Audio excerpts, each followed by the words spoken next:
Yeah, for real, man. Well, how have you been, man? Nice to meet you officially. All right, we on? Yeah, we're knocking into this thing, man.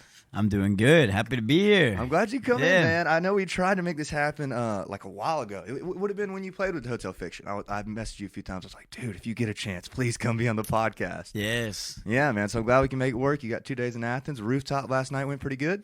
Yeah, I did my first DJ set ever at the Rooftop. What was the motive on starting to do the DJ stuff? You just love music, want to play more? Or, I mean, it seems like you play a lot already. Yeah, I don't know. They hit me up and asked me to do it, but it was on my New Year's resolution list. Okay. Was to DJ this year, so it actually, I was pretty stoked. So I actually had to prepare for it and bought some DJ equipment and like a board and stuff. I bought a board and some software and had to get Tidal. Okay, So, Now I have Spotify, Apple Music, and Tidal. Stroking them payments out, man. Yeah. Pretty baller. Yeah, dude. But why not? I mean, I love music. Yeah, and it's like people always have like Netflix and Hulu or whatever, and and HBO so and everything. Why not indulge myself and listen to everything known to man? Connoisseur, man. I like that. Well, what'd you think? I mean, first DJ set. How is it different than your usual set, man? I mean, obviously some things, but like, what were the knee-jerk reactions of the first DJ set? It was really fun. Yeah. I mean, I guess I should have been aware of the dissonance. Like I kind of had just prepared like a early 2000s like French electronic set, so it wasn't like hits per se, but it's very dancey music. I'd say even more dancey than the hits, but I don't know why I didn't expect for people to just come up and have requests all night. Like I should have anticipated that. And I think next time around I'm gonna have my Venmo set out, and if people want to, maybe I'll do a request for $10. Toss you a few bucks and they get to play whatever, you know. Yeah, because it threw off my groove. Okay, but then I was like, I'll throw off my groove for a price, but I don't enjoy just doing it. Not for free. You know? When you say your groove, you mean is it like, I guess when you're DJing, the whole point of it is like to keep them coherent, I guess, like you're tapping the next one, right? Is that what you mean? Like you had your list in order of how you wanted them? Is that what you mean? Yeah, I've got like a general game plan. I got tempos and keys, kind of gotcha. Good for transitions and stuff. Interesting. So the request definitely throw that a loop. Yeah, totally. Interesting. Totally. Well, that's good to hear. See, I thought about doing DJ too. I was like, dude, bro, these DJs are making so much money. You don't have to split it with a band. I love music. It'll be fun. You know what I mean? And then I've never done it, so it's cool to see you do it. Yeah, I'm excited. I think I definitely think it could open up my mind in terms of general creativity, in terms of like what it means to be a performer or to present music to a body of people. Yeah, I know what you mean. Yeah, for sure. And it could probably, translate to your other live shows in a way. Maybe like song selection or flow selection, stuff like that. Who knows? I mean, totally. Like it's like learning a new instrument. Yeah, for sure, a new man. Language. Well, I jumped the gun a little bit. I like to get the origin story first, man, because I don't know much about you. All I've seen is online and stuff, and I've been a fan for a while. I've been following along. Cool. And you're one of the rare cases, not rare cases, but like I was usually like I discover somebody's music, and then I go see him per se. But for you, I just discovered like your performances. Like I would just see the clips of you like running the road or taking your pants off or whatever, and I was like, this is sick because I love performing. I'm a big fan of that kind of stuff. And I was like, all right, this guy's sick. And then I did that for a while before I even started listening to your music, like just watching your clips, if that makes sense. Yeah, totally. So kind of tell me how you got started into the music game. Like give me the origin story. I know it's a big question. Yeah, I think I can tackle it. My first introduction to music probably comes from, obviously, family. I'd say in terms of listening to music, growing up listening to oldies, like oldies 96.3 in Nashville. Okay. With Coyote McLeod and, just a lot of early fundamental listening. I'd say it was that. I didn't really develop my own taste until maybe 9 to 10 years old. You know what I mean? Still pretty early. Yeah, that's true. I grew up in grew up going to Antioch Church of Christ in Nashville, and the Church of Christ is like a non-instrument denomination. Okay. So it's just a cappella. So like you literally, everyone has a songbook. You open it up. You've got, like, people can like read. I mean, generally can read music, and they sing really good, like really good harmony. Yeah. And so then I went to I was like in chorus or choir, as some would call it. Yeah. I was in like the top choir in the state, and Really? it was very strict a cappella. Was choir. that like formative to your singing, you think? I mean, obviously pretty young. For sure, yeah. I mean, gave you some good techniques and form and stuff, or? Yes, and I was just always singing, like at my school with Church of Christ and my and I had church, and so I was always around singing. I was singing every single day. Really? Of all the way through elementary through high school. So it wasn't something you picked up. It was just like it's always been there, kind of. It seems like. Yeah, it's always been there, and that mixed with like my dad really liking oldies and a lot of like early '60s, and the way that harmony is so prevalent in those recordings. I think definitely, at least on my most recent record, definitely all finally culminated as a callback from like that. Me realizing how much I love that. And absolutely. There's definitely some layers on there, man. I like the sound of it. I'm a big fan of harmonies myself, so that's really nice to hear. Like I like all that stuff. Totally. Me too. So that's how I got started. I mean, I had some turns along the way, like in middle school, I got really into electronic music. I was really into like Daft Punk. Yeah. And then later on, and also, and like really young, like I had an older brother who turned me on to like, I was in 5th grade. I was listening to like Panda Bear and Black Moth Super Rainbow, a lot of like indie, like psychedelic music.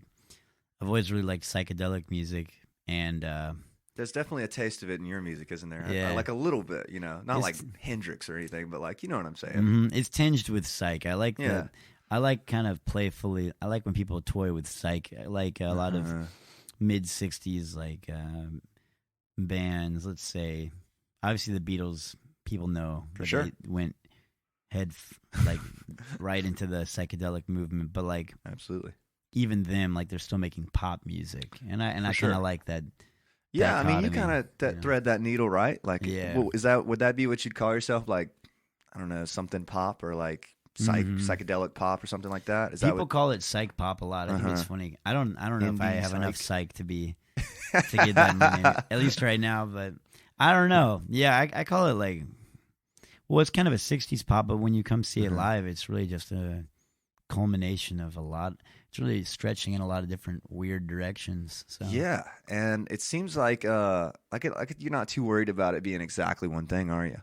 Not specifically. Yeah, no. Just let it ride and like whatever works, kind of. I think so. That's generally my ethos, although I enjoy the practice of restraint and like minimalism and kind of like I see a lot of beauty in less is more, and sometimes when you do pick a palette of colors, you wind up being happier with the product. So sometimes I do get a little bit worried that I'm just a little bit too gluttonous. I'm just kind of throwing paint at the wall. I'm like, maybe I should pick like 3 colors. A specific paint, yeah, which is partly why like I have given myself some rules. Like on my record in 2017. I had no acoustic guitars. Like that was. Okay. Yeah. Interesting. What was the motive behind that? Just like done it. Like it seems like your first record was super acoustic, right? Yeah, the one in 2015 was folk, and I'd been in a folk band before that, so I was trying to. I really respect when artists are willing to like really go to a new territory per record. So that's something I value. And so I had no acoustic guitars, and I tried to not really have a lot of electronic work either. Okay. Although the team I was working with, were more influenced in that direction, so I kind of let it drift that way, just to kind of like use what I was working with and like help us all collaborate effectively. Because like my engineer and producer, or not producer, engineer and mixing engineer on that 2017 record, Cosmic House, were like really good at like electronic instrumentation and production. One of them, the mixing engineer, went on to. He actually wound up moving to the West Coast to work for Facebook. Really? And, he does all of their like royalty-free music now. That's crazy, he engineers man. it. Yeah, it's very interesting. It's a whole like world that a lot of people don't even know exists.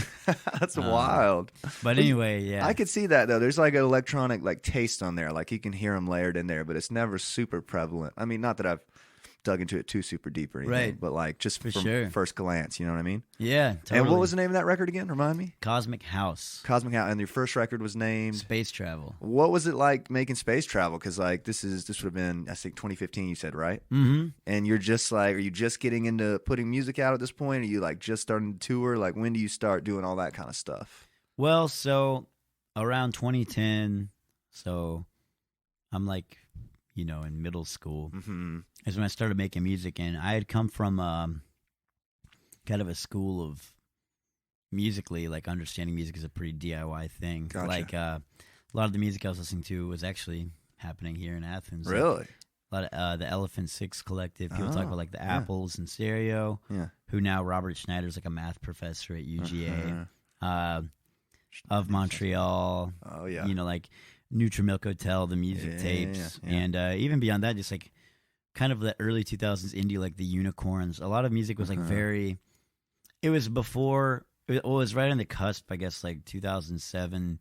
You have like LCD Sound System was like a band that was merging electronic and indie music, and kind of before that, I don't know, like indie rock was kind of, there was a lot of like lo-fi, like lo-fi in a way that I'm not gonna say doesn't exist anymore, because I guess every subgenre exists to some extent on like on like a subreddit, but like doesn't exist in the mainstream. Is that what you mean? Yeah, like I was listening to a lot of music that was like sampling and just like field microphones capturing noise and like collages and soundscape. So and stuff. Anyway, I made all my music myself, really lo-fi. Okay. From like 2010 through high school, and then I also had a folk band, and that was more like hi-fi. That was us trying to like do a more of a commercial thing. Gotcha. And, but yeah, that record Space Travel was the first time I collaborated with like a producer or really, just a friend. Like something to put out officially, Mm-hmm. And it, like, he helped. He played a lot of the instruments. He helped with the production. He pressed record, and so that was my first big, like, that was my biggest push at the time. And since then, it's been that, Cosmic House in 2017, and then Big Sky Pipe Dream. I love that name, by the way. We're going to get to that one. I love that. I wanted to ask you something about the folk band first. Did you guys tour a lot? Like, I can't imagine you being in a folk band. Was it the same energy, like, live-wise, or was it a completely different thing? It was a similar energy live-wise, for sure. I was playing a floor tom and a snare drum, and we were all four stood in a line. It was kind of it was a part of this kind of 2012 to 2014, like, it's kind of like that. There's the folk movement that became pretty mainstream, like with Mumford & Sons. Yeah. Really carrying that torch. But I was really, I did dig them, but I was really into like more so the Avett Brothers, and a lot of just like general folk music. But other modern artists like that were popularizing it were like the Lumineers, the Head and the Heart, Noah and the Whale. Yeah, a lot of like Irish, I guess, and like. Or I don't know. There was definitely that moment though. There's like 3 to 4 years. I guess 2011 through something, or something like that, where it was like happening, like it was in all the movies and like it was a big deal on the radio, right? Totally. So you were into that. I wouldn't have guessed that about you, man. Like, influenced by. I've never actually seen a full show, which I'm jealous about. I might catch one tonight. I hope. Southern Brewing Company, right? Yeah, totally. But anyway, I've seen just from the videos I've seen. Like, if you'd have told me that before, he's really, really influenced by folk and stuff. I'd have been like, no way, man. This dude's rock and roll, but like pop and psych and like keyboards and all that kind of stuff. So. Well, that is true. Well, but I have such an understanding of like songs and harmony, like I'm saying, from such a stripped down level of like where I grew up to and I kind of think about it in terms of that, how music works, that like David Byrne book, his like general ethos, and that is like you kind of create music to fit your situation or your space. And so it's like, I think I also was influenced by folk music. One, it was popular, specifically at that time, but two, it was attainable. And I liked rock music in high school, but I didn't really understand how to play it. I didn't have the money to be able to get like pedals and amps. And I think we all kind of, me and my friends, realized that. We were like, we could either be a rock band, which would be an expensive endeavor, and then secondarily, it's hard to do. I mean, at any point, if someone's like, can a rock band play right here in this room right now? It's like, well, we need amps, we need a PA system, we need everything. mics. And so folk music is such an accessible art form that I think I saw that as maybe like, here's my way to enter music, is just I can sing and play guitar, and I could do that. And we were playing gigs, but we were also playing like anything. I mean, we could play at church, we could open play mic, a stuff froyo like that. shop, we could play an open mic, we could play a coffee shop. We played anytime anyone had anything going on, like our animal hospital's opening up, they would get us to come play. Really? Okay. Our there was like a virtual shooting range, and we went and played in their lobby on their grand opening. It's just like, we were just high school kids. We were literally doing anything anyone asked us to do anywhere. That's super interesting, man. I've never really heard anybody talk about it like that, like as the most accessible thing you could do, like acoustics, right?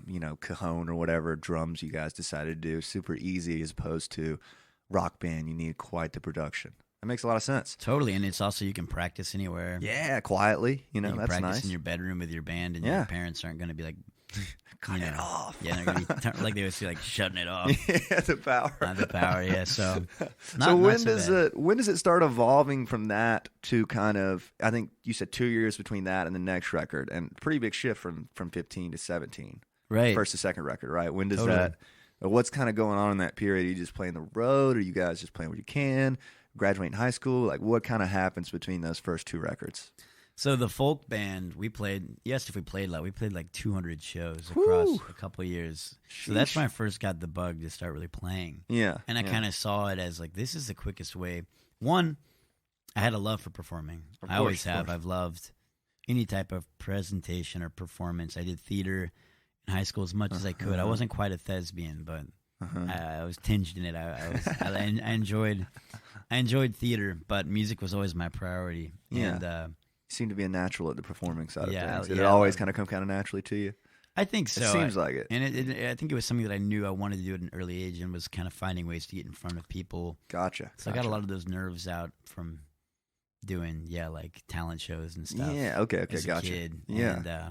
And theater as well. But yeah, like performing a lot with that band, and then by the time we were like graduating high school, it's kind of like everyone, if you're in a band, I feel like everyone would relate to this. When you're in a band, and I just thought of this right now, and you're out and you're graduating high school, you feel like you're at your like Abbey Road, like Beatles. You feel, because it's like you're all going in different ways. You're all into different things. You're Absolutely. like all like right when you started, you guys you were all aligned, and now you're like, I want to do this, you want to do that.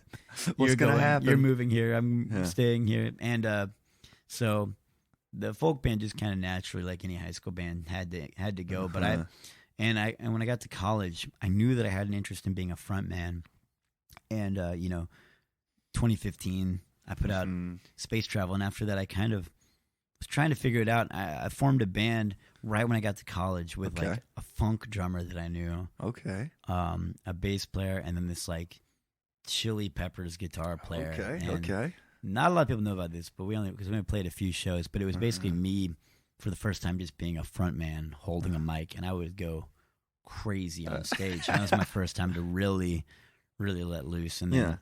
How did that feel? I mean, I assume you've been playing some sort of instrument in the folk group, and you say just being up there, just a mic, like absolute vibe change, right? Like, it was changes great. everything, right? I could finally, because the folk band was high energy. We called it party folk, but this was like my first chance to really go hard, and then I wound up just kind of shifting that back to Nordista Freeze, and have just been really since 2016. I started playing a lot locally. 2017, I played. Probably in Nashville over 100 times, and then just kind of in a very natural, slow and steady, well, not I guess slow, but in a steady way, became regional and a national touring act. Yeah, U.S. kind of, right? Totally. That's awesome. Like, when did it? 100 shows a year is just honestly mad impressive. I mean, what are you up to now, averaging a year? It's more than that, right? It's normally like 120 shows a year. Yeah. Sheesh, that ain't too many weekends off, man. It is not too many weekends. I should probably play a little bit less, honestly. But you love it, though. You love it. Nobody plays 120 shows unless they love it. You know what I mean? Precisely. Yeah. So I want to back up a second. We're going to come back to the touring a lot because that's my talking list. I'm jealous of 120 a year. That's awesome. Where did the name Nordista Freeze come in? Like, when did that start being a thing? Was the folk group called that? It wouldn't have been, right? No. The folk group had a couple different names, but I had a few different artist names and wound up going by Nordista Freeze by the time I was in like mid high school. Really? That's early. Yeah. So I had like 4, I guess, different ones I had been trying out, and I'd been putting music under Bandcamp, and Yeah, really, SoundCloud. really liked Freeze, and It's got a nice ring to it, man. yeah, I really liked the name and stuck with it, and no turning. I realized, kind of when I came to that conclusion, even in high school, it's like there's no turning back. Yeah. I really believe in like a name is a name, and you can't even fathom how many times your name has been said. Even, I mean, not even myself personally, just any band, even if you're just a high school band and you feel like you haven't made very many waves, it's like even just a teacher telling their their kids at the dinner table, it's just like a name can carry itself. It's literally like your brand at this point. Like people call you Freeze, I'm sure, a lot, and Nordista a lot, right? Like separately, I mean, I couldn't imagine you being called anything else. Like the Freeze, like something about it is just cool sounding, man. Like it sounds really like iconic. Do you know what I mean? Yeah, thank you. Not to like gas you up, but like it just sounds great. You know what I mean? Yeah. And like you say, like I have a lot of bands come on the show and they're like, yeah, man, we made our Spotify and there was like 6 other bands with the same name as us. I was like, so what are you guys gonna do about that? They were like, oh, nothing. We'll worry about it later. I was like, you guys might want to, worry about that now, because like the deeper you get in, the name change, literally changes the brand per se or whatever. Yeah. So so you kind of stuck with it and run, and it's your name per se, but like, has it always been like a band to you? I guess. So like, I guess what I'm saying is like Bon Jovi is Bon Jovi's name, but it's still a band. Does that make sense? Mm-hmm. Is that kind of how you always thought about it, or your cast around you kind of supports you and they understand that? I think about it. The Bon Jovi thing is funny. I do actually reference it. Like people say, I tell them my name's Freeze, and they say, "What's your last name?" And I explain. I always say it's like Bon Jovi. I do that too. Yeah, exactly. But that part is interesting because the project is continuously very collaborative, and there are certain members of my band who have now influenced multiple recordings or been been around for a large percentage of touring, and other ones have not. They come and go. And I've had over 60 members of the band since 2017, and so because I tour more than it is sustainable for anyone else to tour with me. I mean, they'd have to give it all up, It'd be right? like exactly. Either you're in or you're out for 100 shows. They would have to say, like Nordista Freeze. Following you is my one passion in life. Yeah. And I have a few people who are very committed, but even they have to like take breaks, and because it could either be there's a lot of different reasons, but like if it's a romantic interest, it's hard to be away from someone for that long. Yeah. Family, personal, even just work. It's just like, hey, I'd love to be on tour, but I have to pay rent. Yeah. Like I got to make some dough before I can come back out again, or maybe. Generally exhausting. Not everyone loves being on the road. Exactly. It's a very select, very select group. Has it been tough for you though? Like, all right, somebody can't go out. Like, oh shit, I got to find somebody to fill in for these shows that are in 2 weeks. Like, has that always been tough for you, or has it been pretty integratable since you're, I assume, from Nashville, right? Right. Born and raised in Nashville. Okay, so a few musicians around the town to pick from. That definitely helps. Good? It definitely helps. It is. It is. I mean. It is without a doubt really tough. That's one of the hardest things about it is securing a band. And, you want to continually, as an artist, be like, whether you're changing a sound or you're refining a sound and, or like galvanizing it in a certain way, or you're like an alchemist, you're like boiling it down to the essentials. And it's like you got this sound and you're slowly figuring out what you want and your preferences. And especially when you've had 60 different people in a band, you start realizing what you like and don't like. You start realizing, and there's so many things. Like we just got off of a 2-month tour, and it was like at the end of the 2-month tour, right when we were about to end, we had 5 extra shows that we had booked. Like we were in Memphis. We're 3 hours from Nashville. We just shot up to like Davenport, Iowa, Winona, Minnesota, Appleton, Wisconsin. We kind of were doing this in like Chicago. We were doing this like Midwest, kind of hitting some new markets. And absolutely. And when we were playing those shows, like part of it was that I think like nobody was at any of the shows. They were all like extremely poorly attended. Yeah, but like my band like had flames in their hands. Like it was like I was looking around and then looking at the crowd and people, their jaws were dropped because it was just like locked. Yeah, we were on a wavelength that I had maybe never had, at least very rarely witnessed my band be able to achieve, because we were all in it for 2 months straight, and it was just Gotcha. like, this is the sound. Yeah. It was crazy. There's something to be said about like playing with some guys where you don't have to think about it. You know what I'm Totally. saying? Like you can literally just focus on performing, and they're doing the same. You know, I know exactly what you're talking Yeah, about. and we practiced 0 times across the 2-month tour because you're just playing. There's nowhere to practice, and you're playing every night. But things change slowly every night. Like this, like Darwin, it's like every night, it's like whatever things worked well. It's like everyone kind of somehow in their subconscious understood it, and then like does it the next night better. Wow. And to where like there's these things where it's like, even there was like a lot of choreography to the set. Like, oh, like how did you plan this choreography? It was like, well, we didn't. We just like realized if we all dropped to the floor at this one moment, like that looked cool or felt right. That's awesome. You know? Yeah, I love stuff like that. Yeah, totally. That's so great, that, man. So yeah, I mean it would be great to not have to switch it, not so much, but I've definitely met a lot of really cool people, learned a lot about music, you know, in ways that you can't. I probably wouldn't have if I just had one. Same guys for because you learn your years. Preferences, you know. Yeah. So. How would you know if you didn't play with somebody else? You know, you never know. That's great. Right. I assume that makes you pretty like lean in the. Well, I think it's cool that you can like.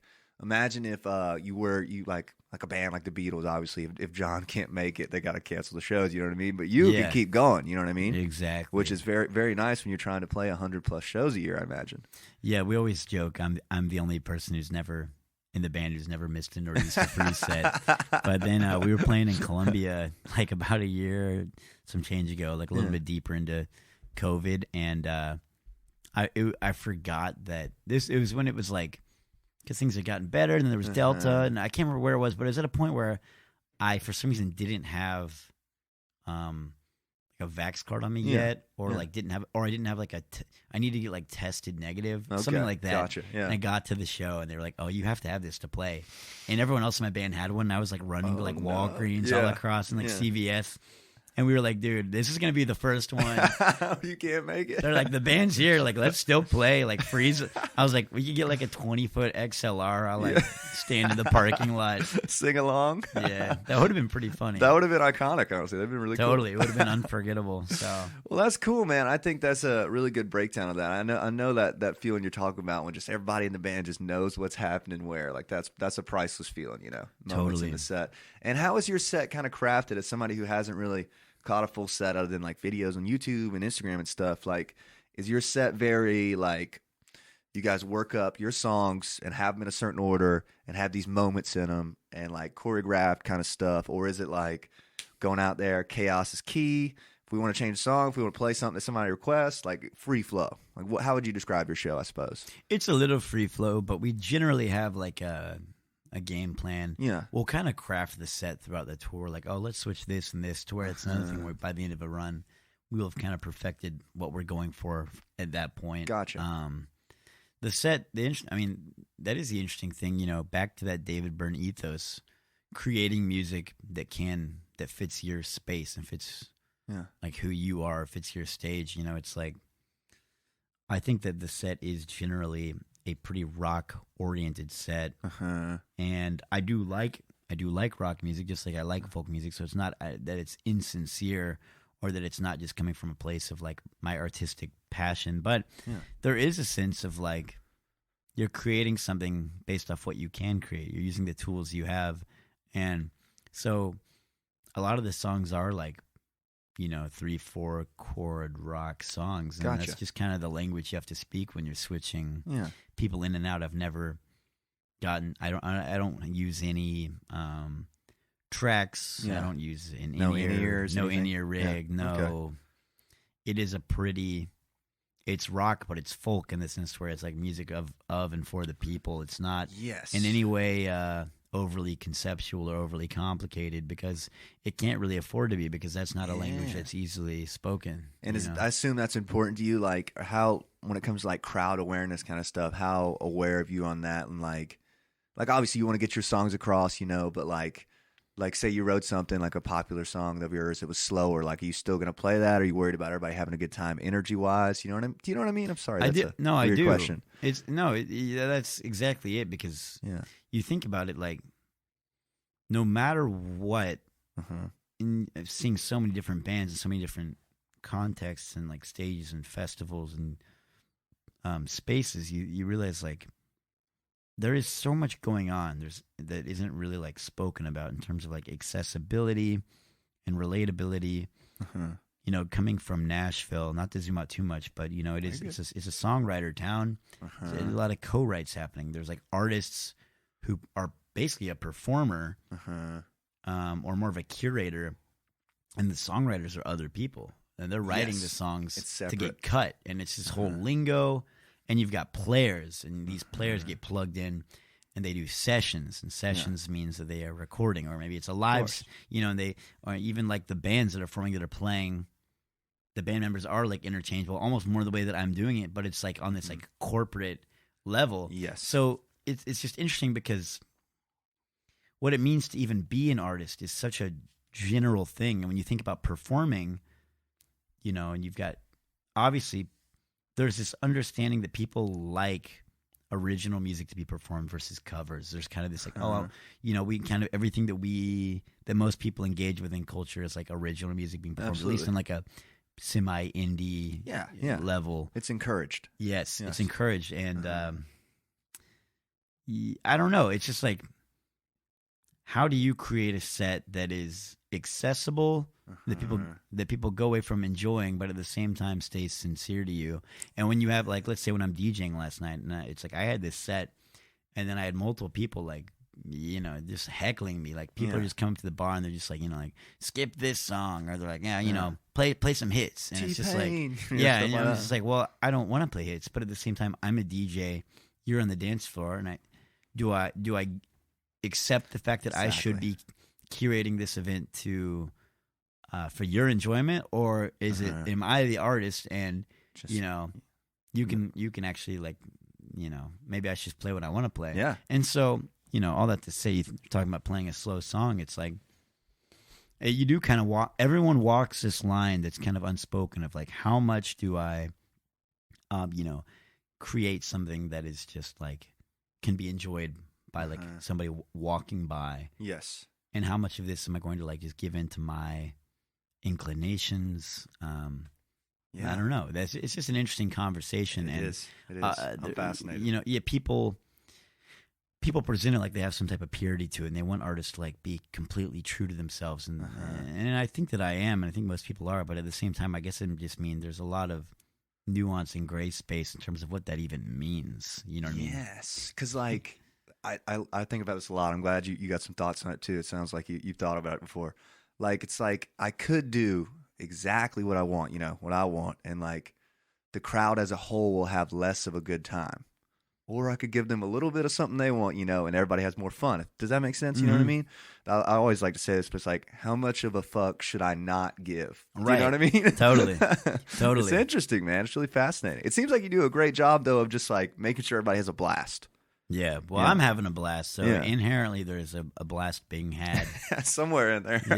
yeah, totally. Have you ever thought about, like, I assume not just because your originals are so fantastic, but like, I know it's not tougher tour routing wise, but like you could get a guarantee if you were willing to do like a half cover, half originals thing somewhere for like a 2-hour, 3-hour set. Have you ever like considered that or done that? Or has it been like, nah, I kind of just want to do my 1-hour original set and get my point across? You know, I'm not opposed to doing a cover set, especially if it was like a cash gig, you know, like a way to help me stay on tour. Yeah, stay on the road, make money, that kind of stuff. But it would require me having a consistent lineup, which I don't have. So I'm not opposed to it. But once I have a lineup that is with me all the time, then we could like learn a cover set. That'd be sick. That would be honestly pretty interesting. I would love to hear you guys. The 2 hours of covers you guys would select would probably be pretty immaculate if I had to guess, like tasteful, cool stuff. You know what I mean? Yeah, totally. That'd be very cool. We have had a few covers throughout the years. It's good. You know, having one like cover song in your set is really fun. Yeah, and a lot like if it's something that everybody knows. And you have your own take on it. It can really like it can be the highlight of the whole show for a fan to artist. Especially for somebody who's just never heard of you, knows nothing about you. It's like, all right, there was one I knew, just banger, you know. Or I like to slide one in early so that anybody that's a little wary of us, you know, like give them a little something, you know, and then hit them with everything. But and it can be if it's a more obscure song, it can kind of be a way to signal to certain people in the crowd like this is what we listen to. Yeah. Or if it's a more popular song, but you're covering it within your own, with your own ingredients, with your own flavor, then it can kind of be like this. You know, we like pop music just like anyone else, but here's kind of how we present ourselves. Here's the language we speak. There's like a cover, and then there's a cover that sounds like you. Do you know what I mean? Yeah, totally. So you guys are about one cover a set, you think? Yeah, Maybe right tops. now we don't have one, but sometimes we'll throw one. What is your set list like at the moment? Is it like mainly Big Sky Pipe Dream, like a little mixture of everything that kind of works for you? Like, tell me about it a little bit. We, generally Big Sky Pipe Dream will play like most of that record, and then we have 4 or 5 new songs that are unrecorded. That's awesome. Yeah. You like playing new ones for people, seeing how they work in the setting? I do, and I like, what I was talking about earlier about how something can kind of adapt over time. It can be good to play a song over and over, because even after like the end of 2 weeks or a month, all of a sudden your song has kind of found a form that you didn't quite know it would. Like you know the tempo, you know the dynamics and stuff. Yeah. You know? Is that how you've usually recorded stuff too? Like, are you a big fan of like writing something, taking it on the road, testing it, like, oh, this maybe section doesn't work, this is cool, this is whatever, getting it to, like you're saying, that new space, and then recording it, or doesn't really matter to you? I think it's I do think it's better to like have things be a little bit road tested. Yeah. I mean, my whole last record was actually, I mean, both records. 2017's Cosmic House and 2021 Big Sky Pipe Dream were both tracked live. Like playing together. The whole band is playing live. No click tracks or anything usually. I don't think click. Yeah. Definitely not on Big Sky. I can't remember with Cosmic House. I don't think so. But the drummer was in his own room, so I mean he might have had a click, but I don't think so. Yeah. So it's important to you that it sounds like you guys playing, kind of. Yeah, totally. Right? Yeah. And just getting at least the roots of it: drums, bass, guitars, and like keys. All recorded at the same time. Big Sky Pipe Dream was intentionally definitely no metronome. It was it was just it's like a 60s pop record. Yeah, it's really cool. And I love the whole like promo run you guys did up to it. The cover art is sick, dude. It looks so vibey. Like, thank you. Hair looks super like curly and 80s looking. I don't know why. It's cool, man. Yeah. The shirts are cool, dude. Dude, are you sold out of the Big Sky Pipe Dream shirts? I need to buy one from you. I might be. I don't know. I think I am. I'm gonna try to get one tonight if you got it. But they were cool. I was Insta stalking you a few days before this just to make sure I had all the details. Yeah. But yeah, man. Let me take a second to thank my sponsors. Is that cool? Is that cool with you? Yeah, let's do it. Today, have you ever heard of No Athens? No. They're a company, or they're a platform based out of right here in Athens. They're pretty new. They're doing this really cool thing. They're like curating all the shows in Athens for a week, and then they post it twice a week. So it'll be like literally 50 shows on a graphic. No telling how long that takes to curate. Wow. Yeah, I know. It's very impressive. They're putting out these great little videos. They're giving you food deals. They're showing you where the bands are playing, bar deals, that kind of stuff. They're doing a wonderful job. They're taking a great interest in the show. Their episode's coming out soon. They're really nice people. You would like them. I want to put you in touch with them because they just did a video with Tommy Trotwan. Like they're really making some cool content in town. Sweet. So yeah, everybody go check out No Athens. Let's keep moving. Tell me a little bit more about Big Sky Pipe Dream, as in like, this will be your third record, right? It would have been your third or fourth? Yes, it's my third on streaming services. Okay, so and I know this is a few years in between each one. Is that just because you are the road dog? Like, you're not spending 100 days in the studio a year. You're spending 100 days on the road in the year. It's like when you get back, you've got a little bit of time to record, or is it just like kind of how it works for you? You know what I mean? Tell me a little bit about it. Yeah, I have like a, I don't know. I go all in, and I was with records in like high school. I was all in. I mean, I made like 15 albums in high school. Wow. Yeah, I made just a crazy ton of music. That's awesome. Like late middle and high school, like, and because that's just what I did. Yeah. And now I tour like crazy, or at least have. I think I'm probably coming to the end of that era. But, oh, really? Yeah, but I for 5 years now have just been touring. I've played, I guess, 682 shows as Nordista Freeze. Wow, man. Yeah. That's more than most people hit in their lifetime, dude. That's impressive, man. Yeah, a lot of shows. What is it about it? You just like love playing for the people, love the traveling, love seeing. I mean, like, just what is it? What makes somebody want to play that many shows? I think, in a lot of ways, it was, and it's, in a lot of ways still is. But for the last 5 years has been. One, I knew it was the quickest way to grow my music. Like, not only was it something I enjoyed, Yeah. Obviously, like if I didn't enjoy it, I couldn't do it and sustain myself. Absolutely. I love playing. I'm very social. So being on the road is great. I love traveling. I love getting like a sample platter of America. Like I've been all across the country multiple times now.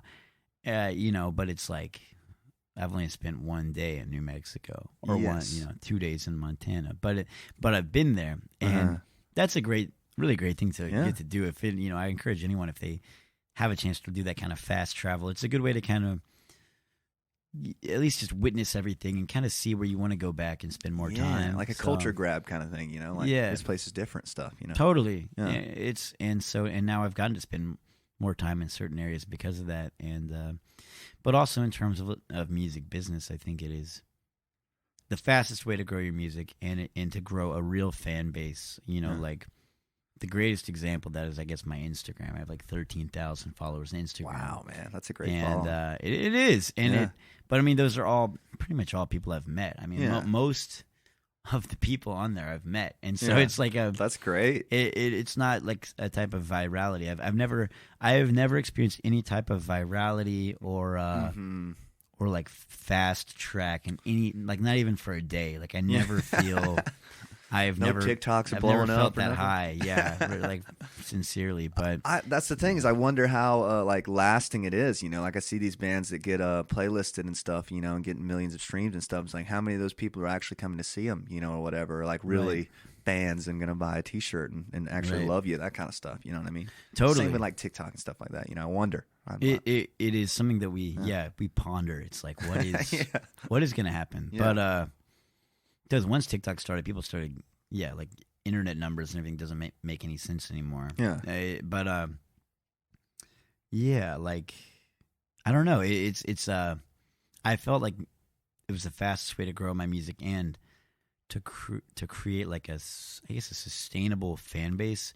I think I didn't realize that I was really on the verge. Now I feel like if I keep doing what I've been doing, I'm going to have like a cult following, but I don't know if I will ever make it past playing 250 clubs. Like gotcha. I kind of just feel like that's the trajectory. That's the trajectory I feel like I'm on. Like you when you tour like crazy and you only put all of your effort into that is what you're building is like a live, consistent fan base that like, I mean, but I guess I do like making records and stuff too. So I'd like to transition back into a space where I can kind of do both more in like a healthy way is what I'm trying to say. That makes a lot of sense. Are you kind of saying that like, correct me if I'm wrong here, but like say you play in the Run, just Columbia, South Carolina, you do like New Brooklyn Tavern, Flicker here, and another Cherry Street Tavern in Chattanooga or whatever. Sure. All small cap clubs, like stuff. Maybe, probably. I mean, I don't know how big your following is, but me personally, not going to sell too many tickets for those kind of things. Just as a new band,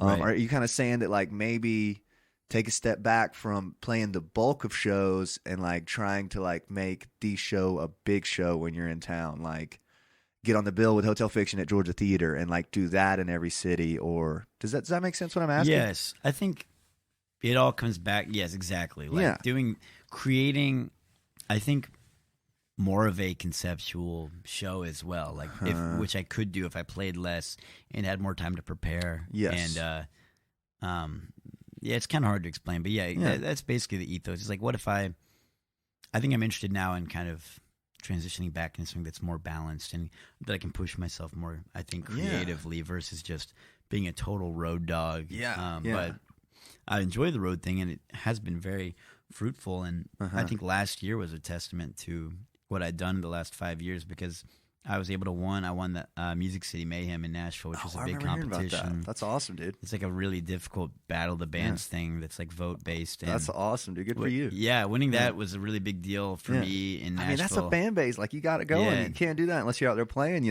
So totally, good for you, man. Good for you. That I felt like that was a really cool. It's a big town too. Good for you. I mean, it is a big town, and that competition is really hard. And then I also did a Kickstarter to fund Big Sky Pipe Dream. I heard that. Didn't you buy a van out of it? I bought a van, created vinyl, and really just I was able to do my first basically I was working with a small team of people to kind of try to do like a major label push on an independent album. Like we had a promotional campaign and distribution kind of stuff. Yes.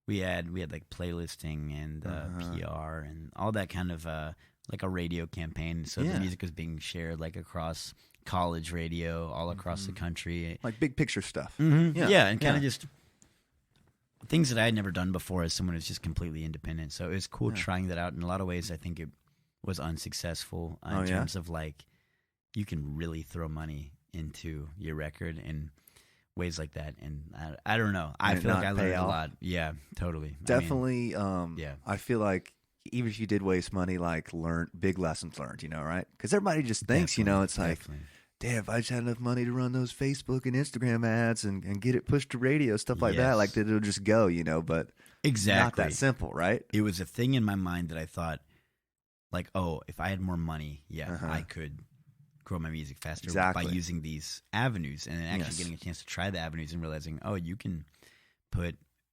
thousands of dollars into a PR campaign every month, and those people can send emails to Pitchfork, but that doesn't mean you're going to do your music's going to go anywhere. Those emails can fall flat. So you just got right back on the road and kept doing it. Okay, that's interesting to me. I'm glad you said that because I didn't know that you guys had run that kind of campaign on it. And I've had people in here that kind of done the same thing, like spent the several grand on the publicist kind of thing and like got the write up in Billboard or whatever. And I'm like, did it translate? You know what I mean? And they pretty much were saying that it didn't. It's like, oh, what do you think? You get that Billboard write up, like, there we go. Like, that's it, right?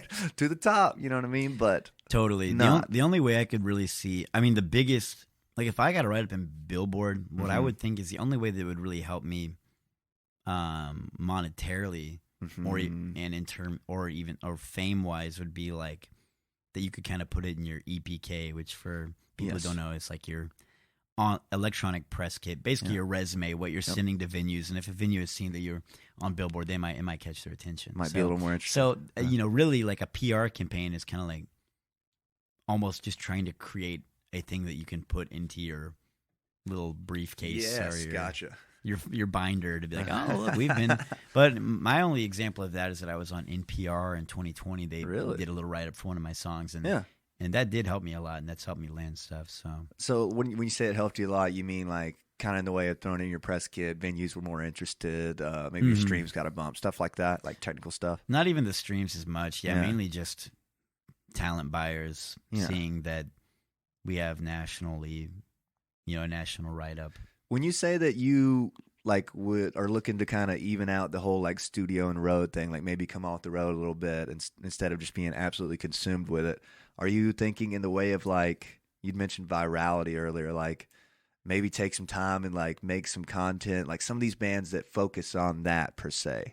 Is that something you're interested in? Like kind of giving your music an online steam or buzz that would translate into you getting booked at Masquerade or wherever and doing tickets from people that don't know you?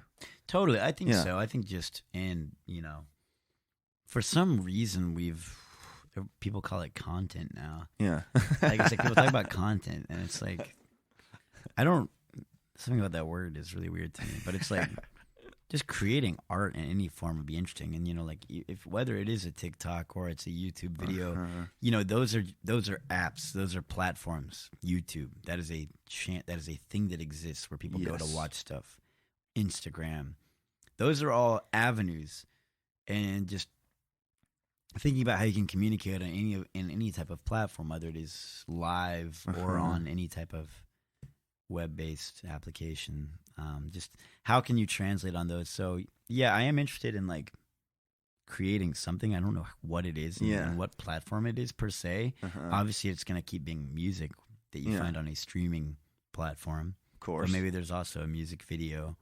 Or maybe it is a TikTok, or maybe it's a reel or whatever. I don't know what it is, and I don't mean to be obtuse. I feel like that sounds a little bit obtuse or a little bit. But I'm just trying to say, like, I want to create stuff. Yeah, I want to play. Kind of like telling the story. Like I liked you make some good content already though. Is what I'm saying. I guess is like the what was it, the Wordle or the Quizlet or Quiz. What was Quiplash. that thing? Quiplash. That's it. You were making a bunch of funny videos for that. I was like, what?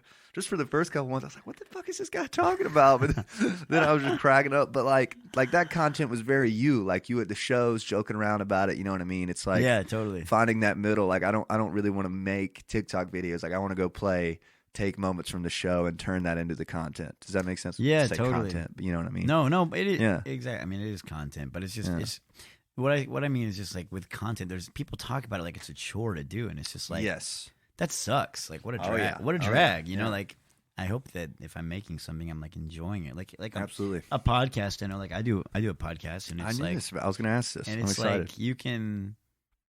There is a lot of hustle to it, like the things you have to do. Editing when we videos in the recording, promoting it and editing it and fine tuning it or putting EQ on this or that. But like, but at the end of the day, like I don't know. You hate to think about it as a chore. It's like a passion. You know, it's something you enjoy doing. Exactly. Yeah. Like it shouldn't be annoying. Even shows sometimes I find myself like damn it, we got to go to Columbia this weekend. Like just when you're beat on the road, you know, I'm like, oh dang, we got to go play a show. Like we got it so tough. You know what I mean? Yeah. So yeah, have you had any trouble like content for you? I hate to say content again, but like turning into a chore. Like, oh, we gotta film this show and post it. Yeah, I think that is starting to feel that with shows is like a really weird like alarm to me because I've never felt that before. Yeah, and I still don't really like when I get to a city, I'm ready to play. And I love playing the shows, but it does. But my first time having kind of being like. Starting to really feel some warning signs in my like soul where I'm like, man, I really need to just create some stuff. Like I miss that. I miss being in a sandbox. And now I'm like, I don't know. So I get what you mean. Trying to listen to yourself in those kind of ways. Like what do I want to create?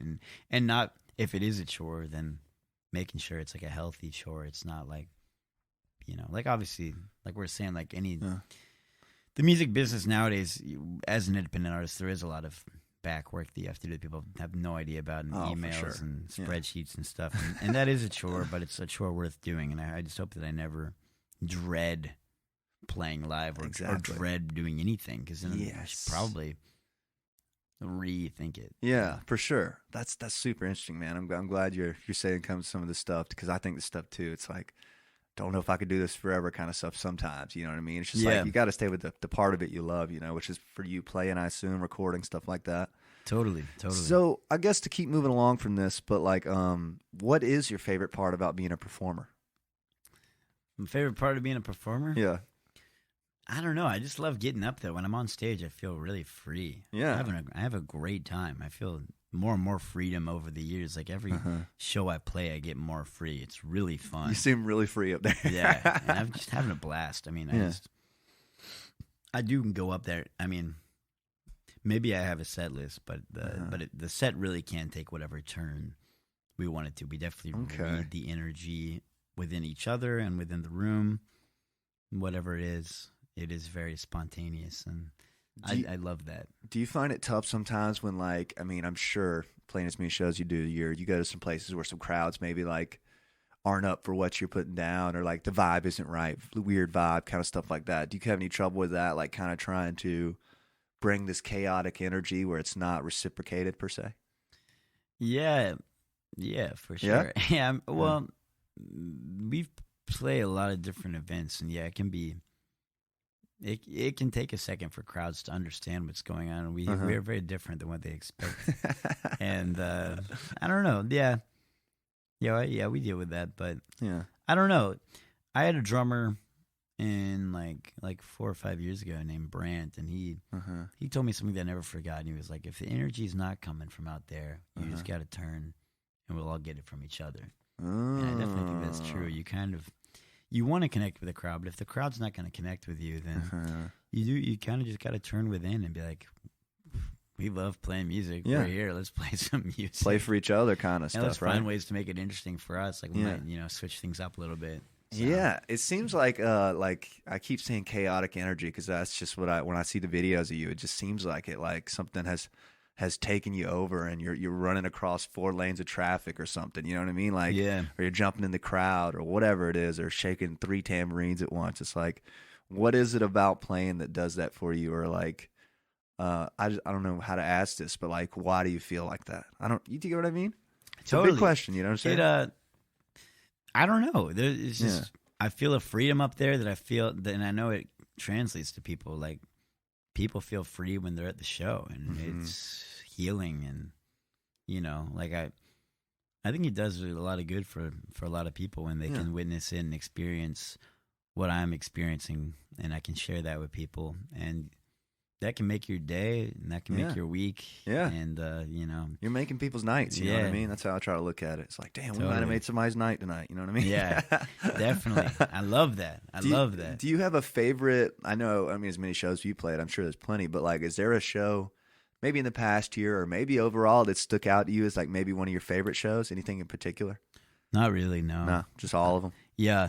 I only say that because I really don't have one. Like, I really can't think of one. Yeah, I love playing. They're all great. Yeah, and every city, you know, doing it on an independent level without any type of national success or virality, like we're talking about, it really makes every city its own unique relationship. So, gotcha. Thinking about Athens, I was actually just looking at my spreadsheet. I have a spreadsheet of every show I've ever played. Oh, I was really? looking at That's all the awesome. shows I played in Athens. Yeah, it's just kind of cool how it grows, and there's just special moments all along the way, whether you know, the shows at Caledonia Lounge that I played, Rip. Gone but forgotten. The first time I played at Academia Brewery, yeah, you know, it was the first time I'd ever played in Athens. Really? Yeah, and just playing a couple big shows at the Georgia Theater, a couple shows on the rooftop. Played the 40-watt. Everywhere. Now I'm playing at Southern Brewing Co., which I've never been to. You never been to? No. It's a really good vibe out there, man. Cool place. Yeah, cool I'm place. excited. Yeah. I'm excited. So it's cool to see a relationship with a city continue to change and shift. And yeah. How would you compare Athens to like other cities you played? Because like it seems like, or at least I think, if you have a great following here. By the way, your name comes up all the time on the show. Comes up all the time. Sweet. It usually goes, oh, dude, you got to check out this Freeze guy. He's fucking crazy, man. I'm like, yeah, dude, I know who you're talking about. He's awesome. I remember, like, the Freeze Fest thing was, like, the first I'd kind of heard of you. Like, all the Elijah Johnson, all the Hotel Fiction people were talking about it. I don't know. They went to Nashville and played with you guys or something. They played at Freeze Fest 5, Yeah, something like that. And that was when the buzz started hearing. Like, is there anything about Athens that, like, has made it be a note for you to keep coming back here? Well, when I first, started playing regionally, it's not that far from Nashville. It's obviously was on my radar. It's like a southeastern city. Yeah. And I quickly began to realize, like, after only playing a couple times, that there was kind of this dichotomous thing that, is very evident. I think everyone who lives here knows what I'm talking about. There's a college crowd, and there's the townies, and not even a fraternal college crowd. I mean, that might be the third genre of crowd, but I was playing shows, and it was like, there's like these there's like Flicker Bar and World Famous, and there's like this vibe. There's like this very creative, and it's been here for decades. Absolutely. And there's this very there's a certain vibe, and then there's this kind of like always hitting refresh because there's this college crowd, and there's people coming in and coming out quickly, and I don't know, I just kind of realized there's like two things at play, and I still, like, when I play, I kind of am in the middle, because I think so. I'm not a UGA band, but I'm also not a townie. I'm just which I'm sure other touring bands relate to, but you kind of show up and you're like feeling these different energies. Yes, I know exactly what you're talking about. All packed in to this crazy downtown with a million bars and frats just like walking by or coming to my shows. I've had entire fraternities come to my shows, and it's just, there's That's just great. Like, I don't know. It's hard to put your finger on, right? Yeah, it's a very unique, just like you can't sum it all up into one word or flavor because it's like so vastly different in form in Athens, and it's a small town, but it's also a big town. It's like it's very unique, and I don't know exactly how it became one of my top markets, but you are right. Like, it is like top. Oh, people know you here. I mean, I don't have like a list, but I can say, like, if you're like, what cities do you do well in? It's like Greenville, Charleston, Savannah, and Athens. If I was going to play like a weekend Thursday, Saturday. Those would be that would be it. Yeah, Thursday through Sunday. That's what I would hit. So, yeah, I love it here, and that's awesome, dude. I know exactly what you're saying. Like, it's so hard to describe, but it's like you go to 40 Watt and see like the coolest like indie pop band or whatever lineup, and then you walk 2 doors down to Flickr and there's 3 metal bands playing, and then you go to Boar's Head and there's a fraternity band that's packed out, and Georgia Theater, it's a touring country act. Like, it's like you got everything going on. It's very cool. Very cool. Totally. Yeah, totally. man. And dude, I mean it when I say you got a lot of fans here, dude. People bring you a lot, especially after the Hotel Fiction thing at Georgia Theater, which I want you to tell me a little bit about.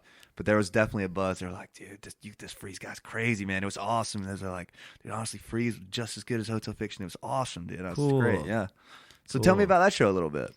That was awesome. That was just I felt like that was Hotel Fiction have been very sweet to me. They're fantastic. They, I think, surprised a lot of people, and I've said this to their face, like, and it's not because they're girls. It's because I didn't know they did music. Like Elijah, Tommy, and a lot of cats, even like Lighthearted. Yeah. They're fantastic too. Like, I've known all those people for like 5 years. Yeah. And when, Jade's saying like, oh, we're starting a band, it was like, sweet, like, you guys should open for us next time we're in town. Like, let's get y'all going. Yeah. Let's get y'all going. And then it's just kind of like, oh, okay. Or we could moonshot. Or we would love to open for you, if you've got the time on your schedule. If you can answer. So, I mean, it was just crazy. Like, the music they make is awesome. So good. They have a great set, and it connects with people. It's just it's great. Yeah. And so, I'm sure they don't see it as throwing me a bone, but for me, it did feel like they'd been to a bunch of my shows, and for them to let me open for them for, the biggest crowd I've played for yet in Athens was really cool. And, I mean, getting to play the theater is iconic and cool, and I hope I get to do it again soon, but absolutely, I'm not quite on that level, so unless it's an opportunity like that, it's like, I'll probably play somewhere else. I guess where you would say it was like them throwing you a bone is like they could have easily gotten an Athens act that like will automatically do tickets because they're from Athens. You know what I mean? Same with you. Like if you're playing in Nashville, it's like, oh, we could get. I mean, Hotel Fiction's a bad example because they can sell tickets anywhere now, it seems like. But like, we get Hotel Fiction, but they'll do 150, 200 tickets less than if you got your buddy that lives there. You know what I mean? Right, totally. So that was very cool of them to do that, and that whole show swap thing is a great thing. So yeah, I get what you mean. And I kind of think of you guys like, you probably don't because you're not from here, but like I think of you, Tommy Trotwine, Elijah Johnson, Hotel Fiction. Like, I think of y'all as one thing, kind of, if that makes sense. That's cool. Yeah, I do. Well, it kind of just worked out that way. I guess we would have met each other either way, but Elijah, if I'm not mistaken, I don't want to say something untrue, but from what I understand, his first show ever was in Atlanta at, I think it was called the Elephant Gallery? The Mammal Gallery? No, the Mammal Gallery, I think, in downtown Atlanta. And I was on that bill. Really? It was booked by a guy named Ian of the band Dinner Time. Okay. And he just put it together, and it was Elijah. He played acoustic, right? Sitting down, playing acoustic guitar, and his dad was there. And it was just, that's how we met. And really? I've just always thought he's so sick. Such a great writer. Like, when I played at Academia, I asked him to play, and it was like me, him, and like I think Quasimodo. Is that their name? Never heard something like that. And I can verify that too. But then we just kept playing together, and we Drew Beskin became a really pivotal character that's in my homie. Yes, dude. Yeah, I love him. He really helped us. Like, he elevated me because Kyler Volmar is my buddy who used to live here, and he's a photographer, and he was throwing a house show, and that local publication, is it called Red and White? Red and Black. Red and Black, my yes, bad. Sir. No, you're Red good. And Black. I said the UGA colors. I don't know. But Red and Black wrote an article about the house show, and kind of like, I guess the phrase like blew up the spot. Gotcha. Unintentionally, but they were just kind of like, yo, like, Kyler's throwing a house show tonight. And the cops like literally showed up to his house. Like, is this the one that Hefner played too? Do you know Hefner? Hefner was not on this bill. Okay, gotcha. But I do know those cats. But, they're awesome, yeah. But like, the cops showed up at like in just the afternoon. They're like, yo, what's this article? Like, you guys can't throw a house show. And so too late. We were already driving down. It was like going to be us. I think Elijah maybe and Tommy. Yeah. And anyway, Drew Beskin was like, y'all can do it on the rooftop. Oh, nice. And he paid everyone too, like paid all the bands. And he's the dude, man. Like let us that day play the rooftop. He ran sound himself on an iPad, and like that's how I got into the Georgia Theater. Yeah, because he just opened that door for me, and then he had us back, and then he was like, "Man, we got to get you downstairs." And I was like, "Well, I mean, yeah, maybe like in years." And he was like, he knew my birthday was coming up, and he booked me a 4-band bill headlining show at the Georgia Theater in September. I didn't know this. On my birthday in 2019. Yeah, I played the Georgia Theater. That was my first time. Hotel Fiction was the second time.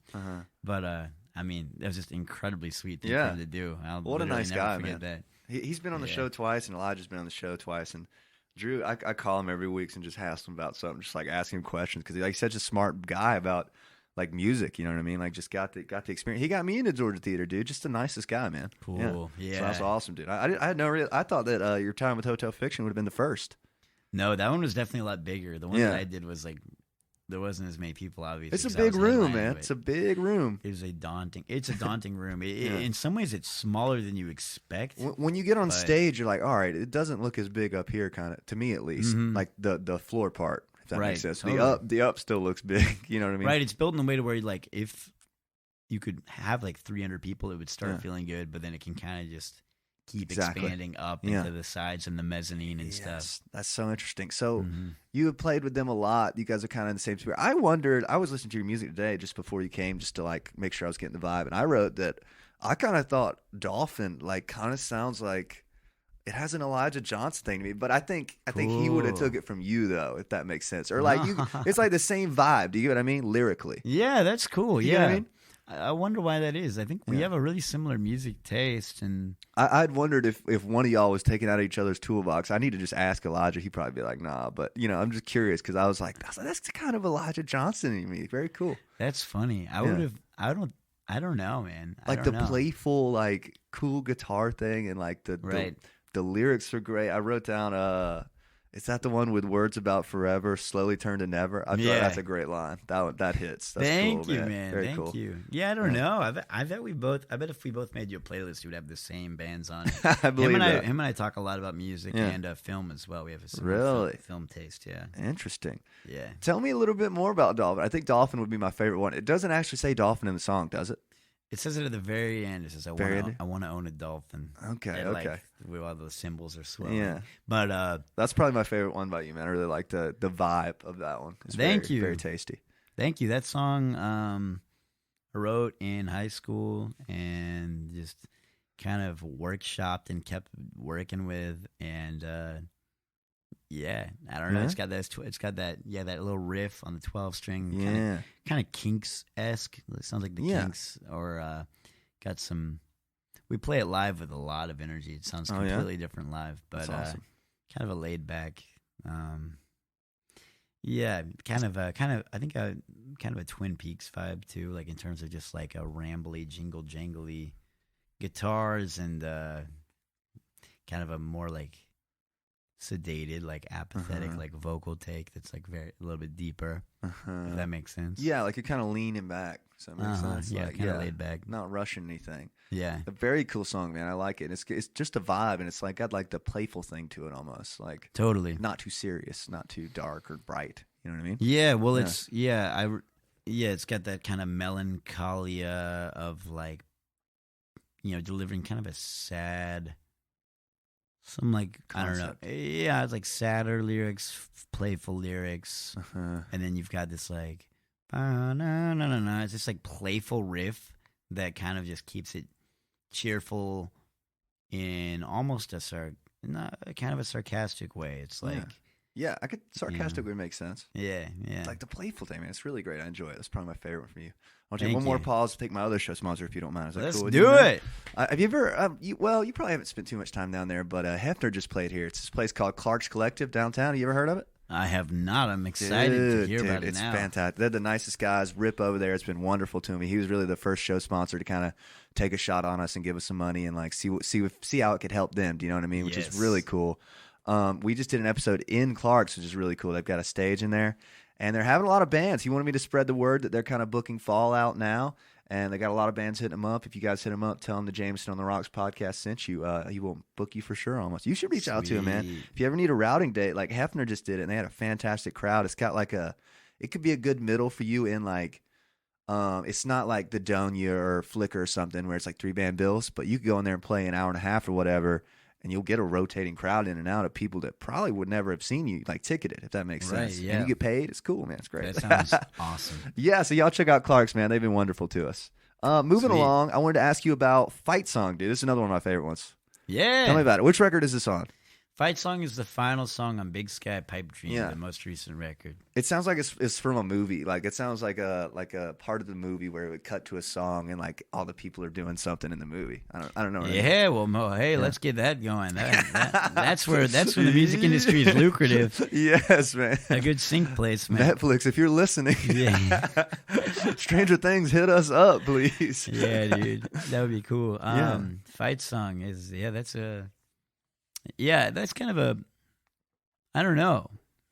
It's in some ways it's a playful song as well. It's a little bit simple intentionally. Got some very simple rhymes. It's kind of a song about, two people who like love each other, but they're like, let's get this show going. Yeah. Let's stop waiting around. Exactly. Yeah. That's cool, man. Yeah. What was the process like on writing that one? Actually, what is your writing process as a whole? Do you have a process, or I assume being the center figure in the band, you're bringing in the lyrics and the music per se usually, right? Yeah, I write all the songs. Yeah. I'll write it on acoustic or electric guitar, maybe on Logic nowadays. I don't know, kind of. I don't have a writing process. Okay. Which I kind of intentionally. I kind of am always trying to find a new way to write a song. Yeah. You know what I mean? I think Absolutely. that's part, like, nothing really works best for me. So that song I wrote actually for class. I was in a songwriting class. Really? Yeah. Oh no. Songwriting class is tough to teach. You know what I mean? Funny. I turned it in, and my teacher was like really critical. He's like of everyone. Like he's like really like harsh, and he would rip people's songs apart. Damn. And I took him that song and another song at a different time, and he would just be like, "Yep, well, sounds good." I was kind of like, why? And not to say that I was like, this is a masterpiece, but for some reason he didn't have any critique. Yeah. And I was like, I assume that he thought pretty highly of it. I guess. I don't know. I couldn't quite figure out what was going on, but I just wound up playing it. A lot of my songs, I'll just write, and then they carry themselves to the top. They get finished, and then they find their way on the set list. And then, what's something on your set list that's always there? Is there anything that's always there? Like, do you have one that's like, that's my heater, or a few that are like that, or? Yeah, I mean, the first half of Big Sky Pipe Dream, a lot of the songs we've been playing for like 3 or 4 years. Yeah. Dolphin, Wisteria, First Time, and Fight Song specifically. Yeah, we've been playing for a minute, probably since like 2019. How does All I Want to Do? Is that a good one live? Yeah. A little slower, right? Mm-hmm. Yeah, we do that one a little bit faster. Ooh, yeah. Live, and yeah, people like that song. It sounds like a I hate to say classic song, but like it's got that like classic-y, like almost like a Christmas song or something vibe to me, a little bit, right? Yeah, it's like a doo-wop, almost more. I always say 60s, but that's almost more of a 50s song. Really? I'd say. That would be what I meant when I said it. It sounds kind of classic. You know what I'm saying? Yeah. I don't know how to. I know it's vague. Hard to describe. Yeah. How about Wisteria? Classic. You love playing this one? This is your number one streamed on Spotify. I know that don't mean too much, but I love this song. It's a good one. Wisteria broke through. It got on Discover Weekly. And really? That's huge. That's why it's got all the streams. It's because I don't know how that stuff works, but it's on Discover Weekly, and so it gets sent to like 1,000 to 2,000 people every beginning of every week, and people pick it up. So I mean, that's a song that if I play it live, people are like, "Oh, I know that one." Yeah. Like, I've heard that one. Like I have that on a playlist. Yeah. Do you kind of try to close with that sort of stuff usually? Like I guess as someone who's playing a lot of shows these days personally, and like our music doesn't have very much clout yet, not very much listeners, but like we have a great fan base that we built through covers in a different way. Like I guess I'm kind of like, we need to save our song that people might know to the end, or something like strategically placed to one that people will know because, as I'm sure you do, played a lot of crowds who have no idea who you are. Right. Yeah. Do you any thought to that? Like, yes, I do put thought into that. Yeah. I typically put Wisteria a little bit closer to the beginning. Okay. I guess mainly I think I agree with the premise of what you're saying, but I don't know if I don't think it applies to me yet because my set is so short. If I was headlining and doing like an hour and a half set, then maybe I would put it like maybe 75% of the way in. But Gotcha. with the sets that we still play like 45-minute sets. Yeah? So it's like, I mean, we rarely play more than that. So About 10 songs, 8 songs, something like that? yeah, maybe 10. My song's really short. Sometimes I can even do like 12. Awesome. That's awesome. Yeah. Yeah. I think that's cool. I'm really big, like, not setlist nerd, but like, I probably think about it too hard, like structuring and stuff. Yeah. So I guess I'm just kind of trying to see how you think on that. As in, like, is there any way you think of that? Like, all right, let's make the first 2 songs a ton of energy, and then we slow it down, then we bring it back up. Oh, totally. Yeah. I definitely think about that. Yeah. Riding that wave, and that is really important to me. Love Yeah. It. In like my buddy Sam or Smoss, people know him, SMA. He cares a lot about that too, and we were in that band together in high school, and so he's always been someone who has held me accountable in terms of being like very particular with my sets and set list, and but I mean, yeah, that's everything. I mean, the dynamic of a set list in terms of a good live show and just how the energy feeds into. Same with the DJ set, Yeah, it goes back to like how much of a fuck should I not give? You know what I mean? Totally. What do you think about like as somebody who's really good and in my opinion proficient in like winning crowds over? Like, is there anything in particular you do early to like win crowds over? Like, what if you had to give somebody a new frontman tips on how to win a crowd over? What would you say? Big question. I think you can definitely give off an energy that is welcoming or one that's not, and I think I don't know. That's tricky because I mean, there's a lot of things at play, and it just depends on how people are perceiving you. Sometimes I really get on a really sarcastic level where I'm like almost just only saying things that aren't true, and people eat that up. Yeah, they love it. And sometimes it's about being incredibly sincere with the crowd and like making them feel comfortable. Absolutely. You know what I mean? Yeah, like it depends. Yeah, it does. And, sometimes I get all up in their grill. Like sometimes I'm running around through the crowd and like doing a lot of antics. And sometimes I get up on stage and like I'm just like, this is my stage. I'm not going to step off of it. Yeah. And people are like, oh, you're going to climb that? What are you going to do? Are you going to like run out through the crowd? I'm like, probably not. Like, I don't know. Like, it's hard to explain. You get up there and you feel how people feel. And I never want to like make them feel uncomfortable in that kind of way. Like you want them to feel uncomfortable in some ways, like pushed or compelled, but not like, you don't want them to feel like they don't want to be there. That's an interesting thought. You want them to feel uncomfortable in different ways. That's interesting. I never would have thought of it that way. Well, that's the thing is like, when it goes back to the DJ set too, what I was talking about when I first hopped on here is like, sometimes we like it when artists challenge us. We like it when artists give us a song that's not what we're anticipating or an album we're not anticipating. We don't want every DJ to just play the 80s hits. And it's like, it's hard to explain because we know what we want, but then sometimes in any type of artist, this could have to do with feng shui. This could have to be doing with, it could be a culinary thing. Yeah. It can be a film. I mean, how many times do your friends watch a film and they're like, you kind of got to watch it twice. And you're like, why? And they're like, because, like at first when I saw it, I didn't even really like it. And it's like, what? Or like at first when I ate this food, like I didn't like it. And it's like, now it's my favorite dish. And it's like, we as artists, I've heard it. I read one book called Culture Care by this like Japanese painter, and he described it as like border stalking. He says like artists are like on the borders of culture, and they always are, and they feed from different parts of it. And that's in some ways why when we present things, it's maybe it doesn't totally make sense because it doesn't come from the center of a culture. It comes from like the exterior, and people can kind of then, form around it. And maybe they like, like I think a great cultural example is Tame Impala. Yeah, for sure. People were kind of taken aback by it, and then they're like, oh, we love this. Yeah, And then it's like every band wants to be Mac DeMarco. But like when Mac DeMarco first comes on the scene, like he's making music that's like pretty weird. And people are like, this is weird music.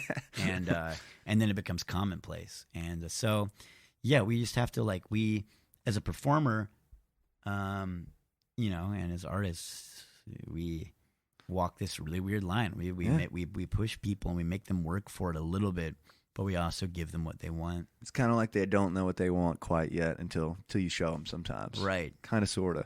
Right? Yeah. Very cool. Totally. And, you know, Hannibal Buress has like, I was listening to one of his stand-up things and he talked about how like, he was making a joke about how like about how certain rappers can rap about killing someone. Yeah. But at the same time, their song is 3.5 minutes long. Yeah. And he said he found that to be very confusing because they're living such an unhinged outlaw lifestyle, but at the same time, they're presenting it to you on the exact same plate of 3.5 minutes. And that's exactly it. I mean, it's like there's certain things at play where you can take things super far, but then you still present it in, I don't know. That's fascinating. In ways that are communicated and understood. Dude, I knew you'd be a good guest because, like, you have your own podcast, so you've entertained some thoughts. You know what I mean? So, and you're very well versed in everything, conversation wise. Tell me about your podcast a little bit. I wanted to ask you about this. I've never actually watched it. I didn't realize it was a thing until recently. I think you might have posted one of the clips of looked like a Zoom call or something. But do you do them all virtually? Traditionally, I've taken a break for like. I don't even know how long. Maybe it's hard to do the road and the podcast. Exactly. Once the road started back up, I kind of went on hiatus. But I'd like to bring it back. But it was mainly a COVID thing where I was doing them all over Zoom. Gotcha. And I cranked them out. I did like 50 episodes. But at one point, I was doing an episode a day. So wow.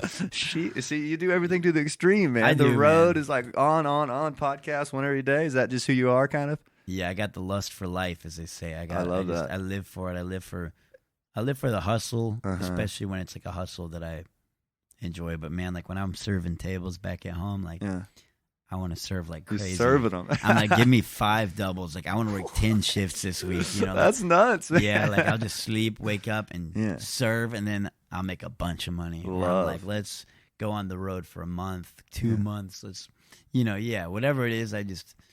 Maybe I'm obsessive. I don't know what it is, but I love that. I live for that. No, I know what you mean. It's like I'm here on this planet. Let's get it done. You know what I mean? Let's go. You know? Exactly. Well, yeah, I agree. It's not good with food though. I eat overeating is not good. You get the feeling like I'm gonna eat so much food and then 2 doubles. And then regret. Yeah, that's one of those things you can take too far. I'm gonna ask you a few more questions and I'll let you go. It's been an hour 30, man. Sorry I kept you so long. Let's go. Dude. No, you're good. I'm having fun. So. Wanted to keep you around. I got a few more big questions and we'll wrap it up. Let's see. What is another band that you played with on a bill that just absolutely blew you away? You can name more than one if anything sticks out. Man, I've seen some crazy bands. A lot of the bands that I keep in my that I think about a lot are the ones that are doing a similar thing to us, where they're like out there just sweating and they're out there playing and playing and playing and putting out music. And I have a lot of respect for the hustle because I've had friends who've had the virality and have blown up, and I'm proud of them. And in no ways do I diminish their success. But I think of bands like Dinner Time out of Atlanta, Late Night Laundry out of Chicago, Daddy's Beamer out of Charleston. Oh, I've heard of them. They're cool. They're just bands like that. Like I could probably name 100, but every town's got, and I think about that with Elijah and Tommy and Hotel Fiction too. They're just bands that are out there just working really hard and making great music too, obviously. But anyone that can just keep going and keep going, because I love the story of an artist. I love bands and artists that change. I love careers. I love discographies. I love just like studying the story of a band and how they evolve over time. I love that. It's another reason why I tell bands, don't change your band name if possible. Don't change your band. Exactly. Just like do the next thing you want to do as the same thing. Because I think, obviously do what you want. But if you can do that, it makes for a compelling story. I totally agree. You can lose some fans in translation or, storyline in translation by changing the name. That's a good point. That'd be lead me to another question. If you could give bands any one tip, what would you give them? My own, easy. It's just don't give up. Don't give up. Don't stop. Because if you just keep doing stuff you were on the right track. It's when you start nodding off and you're like, oh, well, you take a year off. That's tricky. And that's not to say you don't take time for yourself. Yes. But just think about it. And if you're going to put out a record, maybe do the single game. Maybe put out some singles slowly because it's easy to put out a record and it's hard to put out the next record. There's something to be said about momentum. You know what I mean? There's something to be said about it. Maybe try to play a show every couple months if you can. You know? Just to keep it on the front instead of the back burner. You know what I mean? Totally, yeah. Don't give up. It's pretty much the best 3 words you could, like as long as you keep going, you're good, right? You know what I mean? Like totally, dude. You might not end up exactly where you want to be, but as long as you loved it and kept going, I mean, mission accomplished.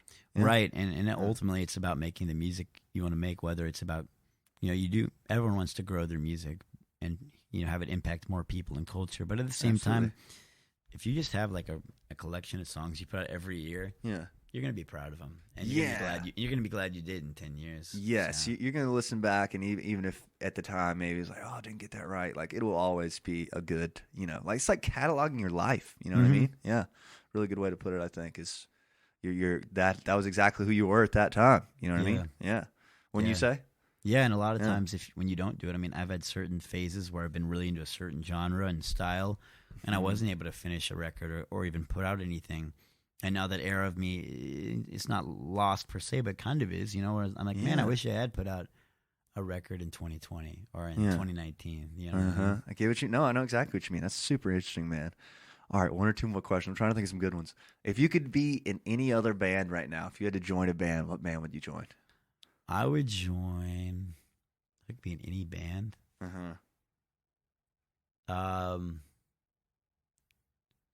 Maybe Wolfpack. Ooh, okay. What's the reasoning on that? Just love them? Yeah, I just think it's like incredibly fun, and every single person in that band has their own personal career, but then they're able to come together and just create like ridiculously fun music that's collaborative and cool. So I'd love to join the Wolfpack or NRBQ. They're my favorite classic band. They're still touring to this day. The New Rhythm and Blues Quartet. They've been playing since 1965, and they put out like insane amount of music, played an insane amount of shows. They are super cool. I'm going to have to look them up. I don't think I know anything offhand by them. Probably heard them, I assume. But what about tambourines, man? How many tambourines do you have? I think the tambourine is a slept-on instrument, man. I think they're underrated. I try to keep 2 or 3 with me at a time. I play 2 on stage, and they break easy when you're throwing them around and stuff. Yeah, they're expensive though, so I try to. What kind of tambourines do you get? I want to get a nice one. I mean, there really are nice ones. Is what people don't know. Yeah, I mean, I've been playing tambourine for a few years, but I still am kind of experimenting. I'll just go to a music store and kind of feel around. Yeah, and maybe pick up a new one and see what I like. See what's up with it. I'd seen you post on Instagram one time. It was like, I left my tambourines in Charleston. Somebody please, if you're in that area, let me know. Yeah. If you come by Nashville. I forgot about that. I left a couple tambourines in Columbia once. Yeah, that's it. New Brooklyn Tavern, probably? Yeah, New Brooklyn Tavern. How do you like it there? I'm supposed to play there in August, and I've never played there. It's tight. It's a great, it is a great, just, you know those rooms where you're like, this is a room, like Caledonia Lounge, where you're like, this is a room where music should exist. It's no frills. It's just like black walls. Good stage, good sound. Stickers in the bathroom windows. Yeah, stickers in the bathroom window. You got it. So it's one of those like sacred, just like this is a good place to play. Love that, man. Good description. I wanted to ask you one more thing. I actually was just glancing down at my notes, and I was like, definitely wanted to ask you a little bit about Nashville, because I talk about it a lot on the show. Because a lot of people come to the show and they're like, just doing Athens until I can move to Nashville or that kind of stuff. And you see bands like Hotel Fiction move to Nashville, and it would kind of like not be exactly what they'd hoped, or I don't exactly know what happened, but they moved home. You know what I mean? Right. So I'm wondering what you thought about, like, as somebody from Athens who's looking to do music full time for the rest of my life and already doing okay so far at it, is moving to Nashville the big switch that everybody thinks it is? Like, we'll move to Nashville, the opportunities will be there. I'll kind of get to mingle with, like labels and stuff like that, and people that are doing it, that kind of stuff. Yeah, right. I don't know. I have an interesting perspective because I'm born and raised there, and I didn't think that there was any reason for me to leave. It's a good town. Yes. It's a good place to tour out of. You're 7 hours from Chicago, 8 hours from New Orleans. You can get anywhere, really. Perfect middle, honestly. Perfect middle. And there definitely is industry there, and there's a lot of different industries there.